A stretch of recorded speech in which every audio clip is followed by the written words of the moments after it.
Dear students. So as you see here, today's topic another way classifying economic activities. So बेटा आपको earlier में मैंने आपको पढ़ाया so day after lecture जो मैंने वहाँ पे पढ़ाया economic sectors of economic activities. हम economic activities को divide कर रहे हैं generally three types में primary, secondary and tertiary में यानी mode of earning of livelihood, mode of earning of money जो है वो डिफरेंट सोर्सेज से हम कर रही है। बहुत सारे पर्सन बहुत सारे ह्यूमन बींग्स पॉपुलेशन वो अपनी अर्निंग लाइवलीहुड डिफरेंट तरीके से कर रही है।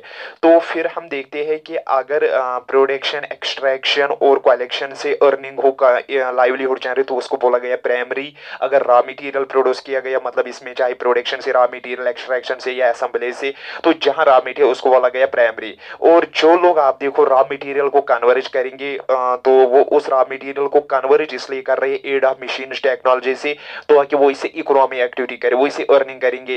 तो वो आप देखो उनको बोला गया कन्वर्जन वाले को बोला गया सेकेंडरी यानी दिस इकोनॉमिक एक्टिविटीज। और जो सर्विस प्रोवाइड कर रहे हैं इन्वायरमेंट और सोसाइटी में so that is known as the tertiary economic. ये तो एक क्लासिफिकेशन है इकोनॉमिक एक्टिविटीज। लेकिन एक और बेस से हम क्लासिफाई कर रहे हैं ऑन द बेसिस ऑफ यानी on the basis of this another way this we can say that is the owners of asset यानी जो हम देखेंगे जो एसेट और सर्विस डिलीवर कर रहा है उसका ओनरशिप कौन सा है। मतलब यहाँ हम इकोनॉमिक एक्टिविटीज को जो हमें यहाँ पे सर्विस प्रोवाइड की जाती है या हम देखेंगे उस एसेट को जो वो एसेट किसी का एसेट जो है प्रॉपर्टी है उसका ओनरशिप क्या है।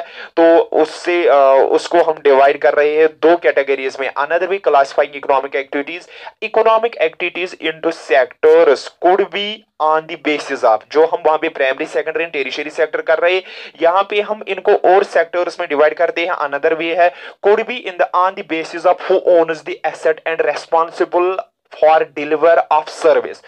जो पर्सन रेस्पॉन्सिबल होता है ओनर होता है डिलीवर ऑफ सर्विस का या ओनर होता है एसेट का तो उस तरीके से on the basis of ownership and the deliver of service responsible for the deliver of service that person on this that we can classify the economic activities. One is the public sector economic यानी public sector economic activities कौन से हो गई the government owns most of the asset and the provides the all the services. जहां government आपको asset का जहां पे आप इकोनॉमिक एक्टिविटी करोगे लेकिन उस एसेट का मालिक गवर्नमेंट होगा जहां पे या सर्विस कोई प्रोवाइड होगी आपको वहां पे उसका मालिक गवर्नमेंट होगा तो हम उनको बोलते हैं पब्लिक सेक्टर इकोनॉमिक एक्टिविटीज। जैसे फॉर एग्जांपल रेलवे में बहुत सारे पर्सन्स काम कर रहे हैं वो इसलिए काम कर रहे हैं ताकि वहां पे वो अपनी अर्निंग लाइवलीहुड कर रहे हैं। जितने भी लोग रेलवे में इन्वॉल्व है एम्प्लॉयड है लेकिन इस में जो एम्प्लॉयड है वो उस एसेट का मालिक कौन सा है तो हम यहाँ इकोनॉमिक एक्टिविटीज कर रही है। तो आप देखो प्रोडक्शन कन्वर्जन या सर्विस प्रोवाइड की जाती है लेकिन जहां पे आप देखो अपनी इकोनॉमिक एक्टिविटीज कर रही है उस जिससे आप इकोनॉमिक एक्टिविटी जनरेट कर रहे हो उसका मालिक कौन है जहां से आप पैसे कमा रहे हो। तो अगर वो पब्लिक सेक्टर इकोनॉमिक एक्टिविटी हो गई प्राइवेट सेक्टर इकोनॉमिक एक्टिविटी। तो रेलवे में आप देखो वो पब्लिक सेक्टर इकोनॉमिक एक्टिविटी है पोस्ट ऑफिस पब्लिक सेक्टर है बीएसएनएल भारत संचार निगम लिमिटेड तो सर्विस प्राइवेट उस सर्विस का ओनरशिप गवर्नमेंट है तो that are known as the this public sector economic activities वो पब्लिक सेक्टर है। लेकिन अगर हम देखेंगे the public sector the government owns most of the asset यानी पब्लिक सेक्टर में आप देखो गवर्नमेंट ज्यादा एसेट को यानी पब्लिक सेक्टर मींस जिन एसेट का जिन सर्विस प्रोवाइडर का ओनरशिप गवर्नमेंट के हाथ में होगी तो उनको बोला जाता है this public sector economic activities. यानी कुछ इकोनॉमिक एक्टिविटीज को हम प्राइमरी सेकेंडरी को छोड़ के हम public sector and private sector economic activities कर रही है। जहां पे हम प्राइवेट सेक्टर में अपनी इकोनॉमी जनरेट करेंगे तो हम उसको प्राइवेट सेक्टर बोलेंगे। जहां पे हम पब्लिक सेक्टर में हम अपनी इकोनॉमी जनरेट करेंगे तो उसको बोलेंगे हम पब्लिक सेक्टर। लेकिन पब्लिक सेक्टर और प्राइवेट सेक्टर एक्चुअली बोला किसको जाता है जहां पे आप इकोनॉमिक एक्टिविटी कर रहे हो जिस फैक्ट्री में आप काम कर रहे हो इंडस्ट्री में काम कर रहे हो जिस सर्विस सेक्टर में आप काम कर रहे हो बट अगर उसका ओनरशिप उसका control under the hand of public होगा under the hand of government होगा तो उसको बोलते हैं पब्लिक सेक्टर इकोनॉमिक एक्टिविटी। जैसे आप पोस्ट ऑफिस में काम कर रहे हो it is under the control of government so public sector railway में काम कर रहे हो that is the public sector sector economic activity, उसके अलावा आप देखो बहुत सारे आयरन इंडस्ट्रीज है, public sector economic activities. And the private sector ownership of asset and delivering of service, जो जहां भी आप काम कर रहे हो जिस फैक्ट्री में, उस एसेट का मालिक कोई पर्सन होगा, कोई इंडिविजुअल होगा, या जो आप सर्विस डिलीवर कर रहे हो उसका मालिक, उसका जो सर्विस प्रोवाइडर का मालिक कोई पर्सनल, कोई इंडिविजुअल होगा, तो that are known as the and deliver of service is in the hands of private sector and deliver of service in the hands of private individual और कंपनीज। जो हम देखेंगे ये प्राइवेट इंडिविजुअल और companies के हाथ में होते हैं। सो जनरली बेटा जहां पे आप देखो कोई भी सर्विस प्रोवाइडर होगा या आप देखो किसी एसेट का ओनरशिप किसी पर्टिकुलर पर्सन के हाथ में होगी, आप प्राइवेट इंडिविजुअल और a companies, via as the companies like, यानी इसमें कौन कौन से कंपनीज आती है, जैसे इसमें रेलवे, पोस्ट ऑफिस या और कोई आप देखो this we can see that is the BSNL etcetera, वो सर्विस प्रोवाइड कर रही है, उस सर्विस प्रोवाइडर का उसका मालिक आप देखो गवर्नमेंट है, और वहां पे आप कर रहे हो, हम इसको बोलेंगे पब्लिक सेक्टर इकोनॉमिक एक्टिविटी। और रेलवे में आप काम कर रहे हो तो that is the public sector, post office में पब्लिक सेक्टर। लेकिन जहां पे आप देखो रिलायंस में अगर हम बात करेंगे रिलायंस की RIL, तो लिसन बेटा RIL means Reliance industries limited, Reliance industries limited, RIL means Reliance industries limited, जो नेटवर्क सर्विस इसका ओनरशिप, इस एसेट का मालिक, इसमें तो आप इकोनॉमी जनरेट कर रहे हैं, आप इसमें काम करके इकोनॉमी जनरेट कर रहे हैं इस नेटवर्किंग कंपनी में,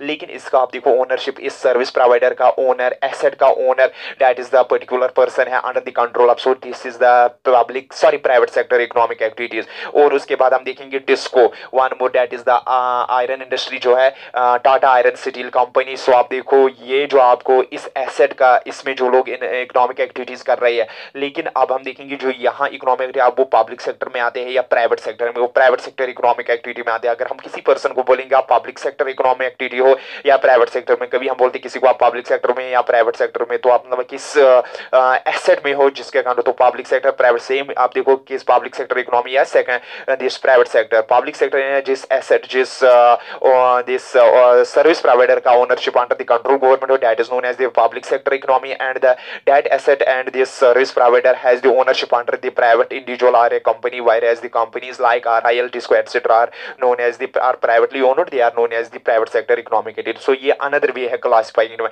So इनको हम करते हैं classify economic activities को, public sector economics है, ये किस बुनियाद पे हम classify कर रहे हैं। So यहाँ पे आप को याद रखना है on the basis of who owns the asset, on the basis of who owns the asset and responsible for deliver of service, कौन किसी asset का मालिक कौन है और उस सर्विस प्रोवाइडर का मालिक कौन है।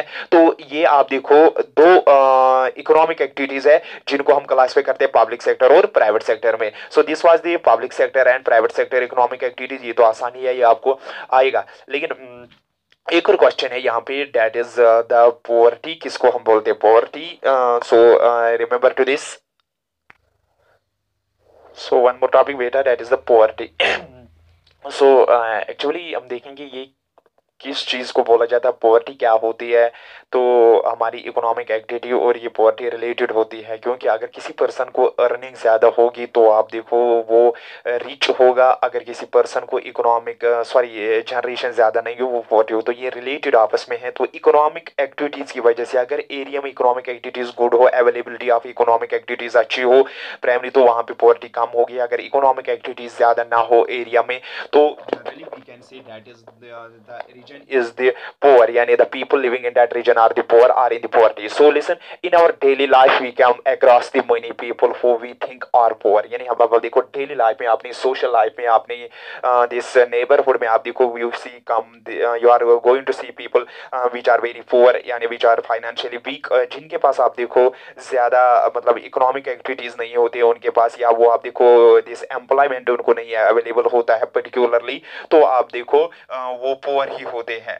Money people who we think are poor they could be landless, यानी जिनको हम पोअर समझते हैं, किस पर्सन को हम पोअर सकते हैं, which is not wealthy, which has not availability of basic standards. आप देखो बेसिक स्टैंडर्ड्स जिसको अवेलेबल ना होंगे, बेसिक स्टैंडर्ड्स क्या, यानी this enough to eat, this have its own house and this good to wear, यानी इसको अच्छा खाने के लिए, पीने के लिए और बैठने के लिए वो चीज़ इसको अवेलेबल हो, तो उसको बोलते हैं हम, यानी ये ठीक है। तो लेकिन जहां पे हम देखते हैं कि जिस पर्सन को, जिनको हम पुअर समझते हैं, तो वो कौन से होते हैं? दे कुड बी लैंडलेस, वो लैंडलेस होते हैं, वो लेबरलेस होते हैं, उनके पास काम नहीं होता है, एम्प्लॉयमेंट उनके पास नहीं होता है। दे कुड बी डेली वेजेस, या कभी वो डेली वेजेस वर्कर्स होंगे, कभी दिन के हिसाब से काम कर रहे हैं, कभी मिल जाएगा कभी नहीं मिलता है।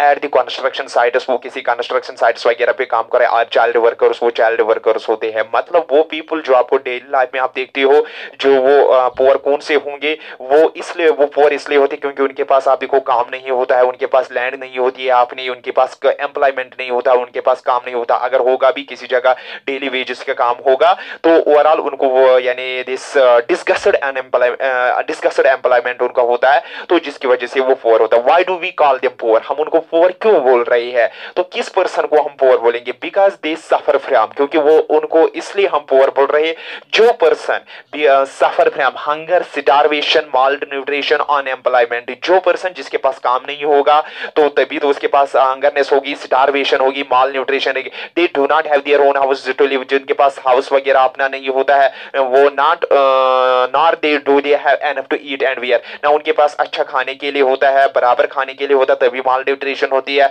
न पहनने के लिए अच्छा होता, तभी तो वो हंगर, स्टारवेशन और वगैरह आप देखो ऐसे ही रहते हैं।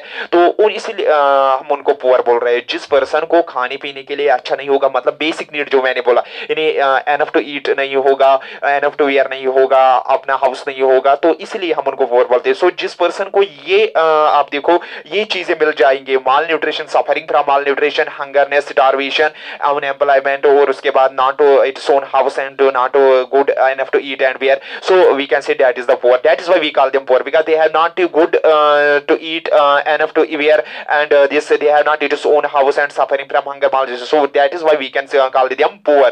So आप देखते हो डेली लाइफ में आपने पुअर देखते हो, वो कौन से होते हैं? जो लेबरलेस, लैंडलेस वगैरह होगी, तो वही तो आप देखो से होंगे। तो अब हम देखेंगे यहाँ पे जो क्वेश्चन है पॉवर्टी जो होती है, जो पुअर पीपल होते हैं, so we can say that is the generally they are helpless, वो हेल्पलेस भी होते हैं, पर्टिकुलरली रूरल एरियाज में होते हैं, do not have own piece of land, if they do it not sufficient to satisfy their family needs, उनके पास अपना लैंड वगैरह नहीं होता, तो जिसकी वजह से वो अपनी फैमिली को नीड्स को सेटिस्फाई नहीं कर पा रही है, यानी वो आप देखो पूरे अपने फैमिली के नीड्स वगैरह को सेटिस्फाई नहीं कर पा रही है, क्योंकि उनके पास आप देखो एक लैंड वगैरह कुछ बेसिक नीड्स को वो सेटिस्फाई नहीं कर पाए, इसलिए हम उनको पुअर बोल रहे हैं।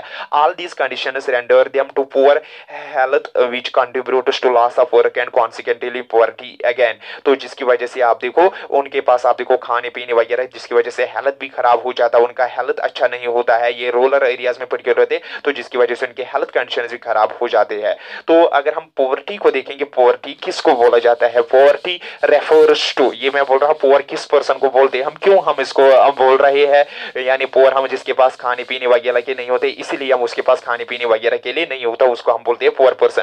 पॉवर्टी रेफर्स टू, तो यहां पे हम लिखेंगे poverty refers to a situation in which a section of society refers to a situation in which section of society, जिसमें हम देखेंगे एक सेक्शन सोसाइटी में ऐसा होगा in which a section is unable to meet it is basic needs, is unable to meet it is basic needs, यानी हमारी society में एक ऐसा सेक्शन होता है, वो सेक्शन, वो पीपल, वो पॉपुलेशन नॉट दिस अनएबल, यानी वो एबल नहीं है टू मीट इट्स बेसिक, जो हमें एक बेसिक नीड्स होनी चाहिए। बेसिक नीड्स में हमें के लिए पहनने के लिए, खाने के लिए और रहने के लिए घर होना चाहिए। उसके बाद जो आप देखो बाकी चीजें होती है, गाड़ी वगैरह, वो लग्जरियस यानी आइटम्स होते हैं, वो नहीं होते। बेसिक नीड्स खाने पीना वगैरह होना चाहिए पहनने के लिए। तो जिन पर्सन को सोसाइटी में जिस सेक्शन को वो अनेबल होते हैं, वो अपनी बेसिक नीड्स को फुलफिल नहीं कर रहा है, क्योंकि वो लेबरलेस होते हैं, आप लैंडलेस होते हैं या अनएम्प्लॉयड होते हैं, तो जिसकी वजह से वो अपनी फैमिली की या अपनी बेसिक नीड्स को फुलफिल नहीं करते हैं, वो section these needs includes minimum human needs in respect, और उनके अलावा these needs including minimum human respect, उनको मिनिमम ह्यूमन रेस्पेक्ट उनको बराबर सोसाइटी में यानी रेस्पेक्ट नहीं था, आप food, clothing, housing, education and health, so इन्हीं को बोलते हैं हम पॉवर्टी। यानी हम देखते हैं पॉवर्टी रेफर्स टू, यानी अगर आप आपको बोला गया what is poverty. Poverty refers to situation in which a section of society is unable to meet its basic needs and demands. So that section is known as a poverty. हम उसी को बोलते हैं poverty. यानी वो section जब आप देखो कोई अपनी बेसिक नीड्स को फुलफिल ना करे तो हम उस सेक्शन को उसको हम बोलते हैं poverty. वो पोअर क्यों होते हैं, वो poverty में क्यों होते हैं? Because they are labourless, jobless and this और we can say that is the they are landless. And why do we call them poor? हम पोअर क्यों बोलते हैं? Because they are in the malnutrition, have not enough to eat and wear, so that is why we call them poor. And so in another words is defined as the situation lack of income. यानी आप देखो या हम ऐसे और लिख सकते हैं, दूसरी डिफिनेशन में लिख सकते हैं defined as a situation in which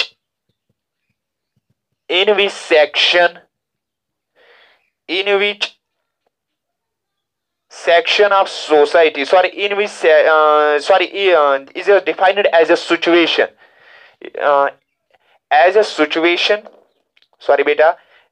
of lack of income,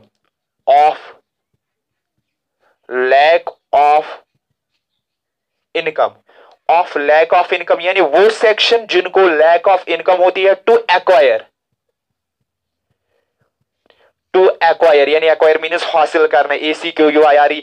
सो दूसरे अगर हम दूसरी डिफिनेशन लिखेंगे पोवर्टी एज ए सिचुएशन, यानी ये वो सिचुएशन होती है, वो हालत होती है इन विच लैक ऑफ इनकम, यानी जब वो सिचुएशन होती है जब लैक ऑफ इनकम होती है टू एक्वायर, यानी जब हमारे इनकम की लैक होती है ताकि हम एक्वायर नहीं कर पाते हैं to acquire minimum necessities of life. तो लैक ऑफ इनकम की वजह से हम कम ही नेसेसिटीज को, जरूरतों को फुलफिल कर सकते, सारी जरूरतों को सारी बेसिक जरूरतों को हम फुलफिल नहीं कर पाते हैं.